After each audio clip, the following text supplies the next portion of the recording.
পয়গম্বর মুসা নবী আল্লাহর কাছে কথা বলার জন্য যাচ্ছে, এমনি একজন ধনী লোকের সাথে সাক্ষাৎ। ধনী কয়, মুসা রে, ও মুসা, আমার এত ধন হিসাব রাখতে পারি না, আল্লাহরে জিগাইবানি কি করলে আমার ধন কমবে? মুসা নবী কয়, ঠিক আছে জিগাইব। একজন বৃদ্ধার সাথে একজন মহিলার সাথে দেখা। মহিলা কয়, মুসা কই যাও,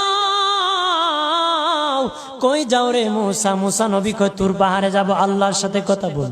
মুসা রে, আল্লাহরে জিগাইবানি, আমি গরিব মানুষ, আমি ভালো কিছু কিনতে পারি না, ছেলে মেয়েকে ভালো কিছু খাওয়াইতে পারি না, ভাঙ্গা ঘর, এত গরিব, ভালো করে ঘর বানাইতে পারি না, আল্লাহরে জিগাইবানি কি করলে আমার উন্নতি হবে, ধনী হব, টাকা পয়সা হবে, আল্লাহরে জিগাইবানি।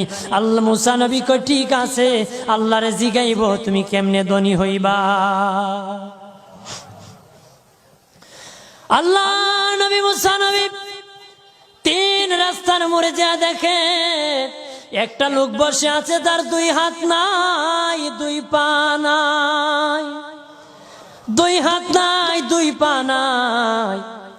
ওই লোক ডাক দিয়া কয়, মুসা রে, জীবনে কোনোদিন নিজে হাঁটতে পারি নাই, নিজ হাতে খেতে পারি নাই, কেউ খাওয়াইলে খাই, নতুবা উপবাস থাকি, বৃষ্টি আসলে ভিজি, সেখানে আমি আবার শুকাই। ও মুসা, জীবনে কোনো কাজে দুনিয়ার লাগি নাই, আল্লাহরে জিগাইবানি কোন কারণে আমারে বানাইছে? আল্লাহ কয়, জিগাই মনে। মুসা নবী কয়, আল্লাহরে তোর পাহাড়ে মুসা নবী, মুসা ছিল কালিমুল্লাহ, কথা বলার প্রেম ছিল, কথা বলতো, কথা বলার প্রেম ছিল। কথা বলতে বলতে শেষ দিকে কয়, আল্লাহ গো, আসার সময় তিনটা লোক আমার কাছে প্রশ্ন করেছে, একজন লোক হলো ধনী, কিভাবে তার ধন কমবে গো? আল্লাহ বলেন, মুসা রে, তারে জানায়া দাও, যাকাত দেওয়া যেন বন্ধ করে দে, শুকরিয়া আদায় করা যেন বন্ধ করে দে, তাহলে আমি প্রভু আল্লাহ সুবহানাহু ওয়া তাআলা তার ধন কমায়া দিব। যদি শুকরিয়া আদায় বন্ধ করে, তাহলে ধন আমি কমাই। এরপরে মুসা নবী বলে, ও মালিক, আল্লাহ একজন মহিলা বলেছে তার গরিব মানুষ গরিবী হালত যায় না, যত ইনকাম করে তার একটা ভাঙ্গা ঘর, ভালো ঘর বানাইতে পারে না গো। ও প্রভু, কি করলে তার ঘর উন্নতি হবে, তার অবনতির থেকে উন্নতি হবে? আল্লাহ বলেন, মুসা রে, মহিলারে জানিয়ে দিও, তারে আমি যা দিয়েছি তার উপর যেন সে শুকরিয়া আদায় করে। মুসা নবী বলে, মালিক, তিন রাস্তার মোড়ে গো আল্লাহ, একটা লোক তুমিও দেখতেছো যার হাত নাই, পা নাই। কত মানুষ হাত নাই গো, কত মানুষের পা নাই রে।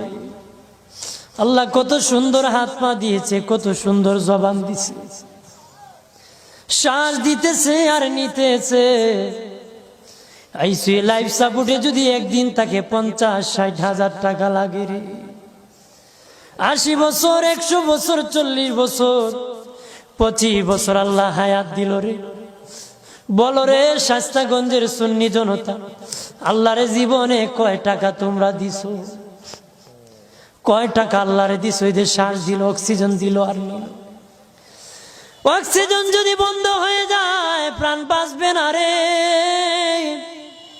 শ্বাস যদি নিতেও না পারো, জীবন শেষ, ছাড়তেও না পারো, জীবন শেষ।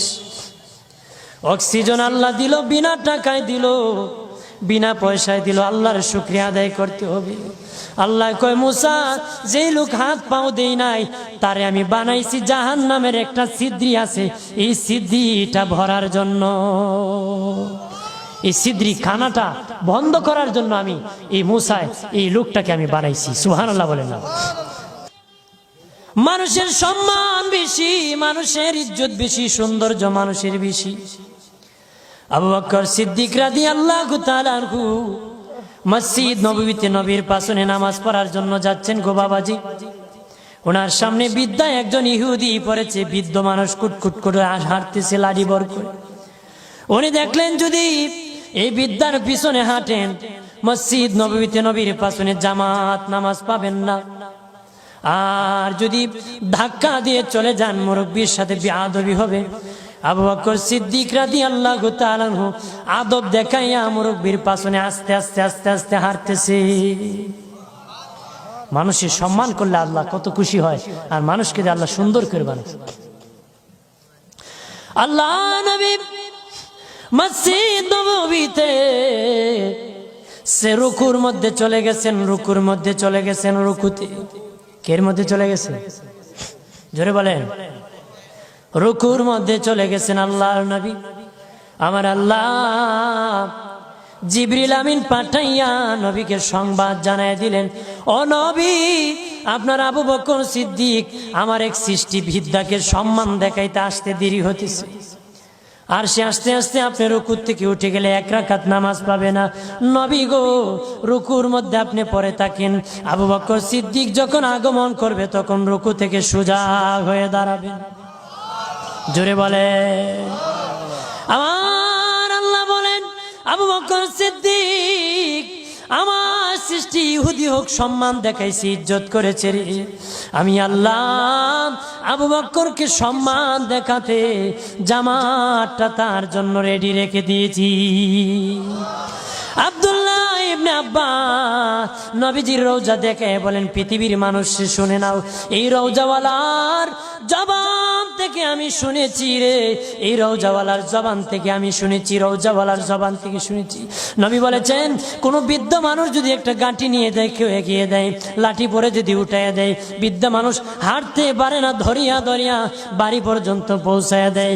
আব্দুল্লাহ ইবনে আব্বাস বলেন, এই নবীর রওজাওয়ালার জবান থেকে, আমার নবীর জবান থেকে শুনেছি। নবী বলেছেন, আমার মসজিদে নববীতে যদি কেউ 10 বছর ইতিকাফ করে একজন বৃদ্ধার লাঠি উঠাই দিলে 10 বছর ইতিকাফ করার সওয়াব আমলনামায় পাবে। হাত পাওয়ার শুকরিয়া আদায় করুন, ধনের শুকরিয়া আদায় করুন। রাজি আছেন তো? ধনী থাকলে ধনের শুকরিয়া আদায় করো, গরিব হলে গরিবী হালতের শুকরিয়া আদায় করো। হাত পাও যদি না দেয়, হাত পাও না দিলে শুকরিয়া আদায় করো।